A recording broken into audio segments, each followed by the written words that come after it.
Hey guys, it's pumpkin season again, and today I'm going to show you how to make an amazing pumpkin pie complete with a super easy homemade pie crust, a bourbon pecan praline topping, and some homemade whipped cream. First, we're going to make the pie crust using a food processor. Now, the secret to flaky crust is keeping the dough cold, and the food processor helps with this because it mixes the ingredients faster and it minimizes touching the ingredients with our warm hands.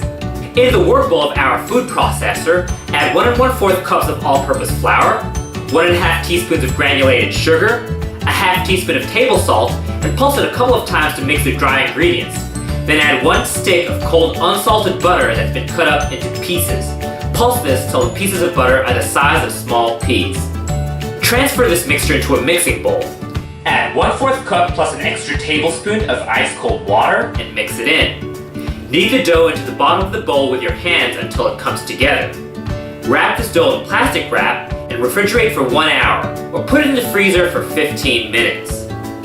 Then flour your clean counter, place your cold dough in the flour, and roll it into a 12-inch circle using a lightly floured rolling pin. Gently fold it into quarters, transfer it into a 9-inch pie pan, leaving the excess overhanging. Fold the overhang under the pie crust and decoratively crimp the edges. We're going to put this in the fridge until we're ready to bake. And as I said before, it's really important to keep the dough cold, so we're trying to work with the dough as fast as possible.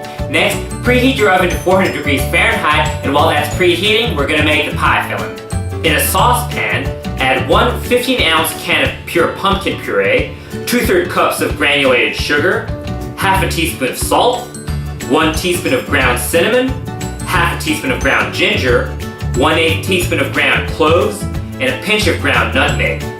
Mix this up, turn on the heat to medium, and when it starts sputtering, let it simmer for about 7 minutes, stirring frequently to prevent it from burning at the bottom. Then transfer this cooked pumpkin into a mixing bowl. Add 1 1/3 cups of cold heavy cream and whisk this in until it's smooth. Then whisk in 3 eggs, one at a time, and pour this mixture into the prepared pie crust. We're going to bake this pie at 400 degrees Fahrenheit for 15 minutes, and after 15 minutes, turn down the heat to 350 degrees Fahrenheit and bake it for another 40 minutes, or until the center jiggles just a little bit. You can check if it's done by inserting a toothpick, which should come out clean. Let the pie cool completely on a rack.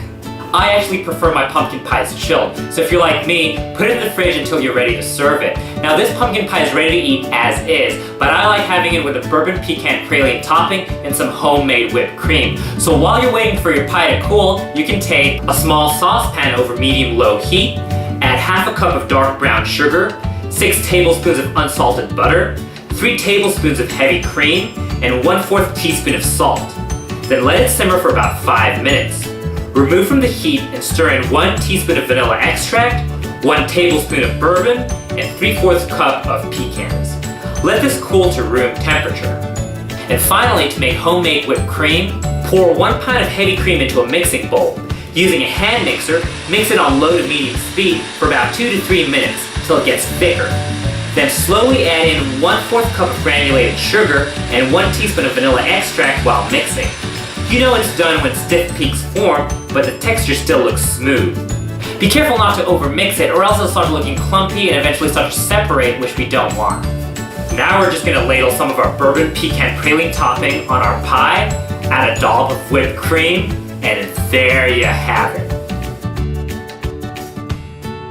Let me know in the comment section below if you're planning to make this amazing fall dessert, and don't forget to hit the like button and subscribe to Cooking with PUREE. Thanks guys!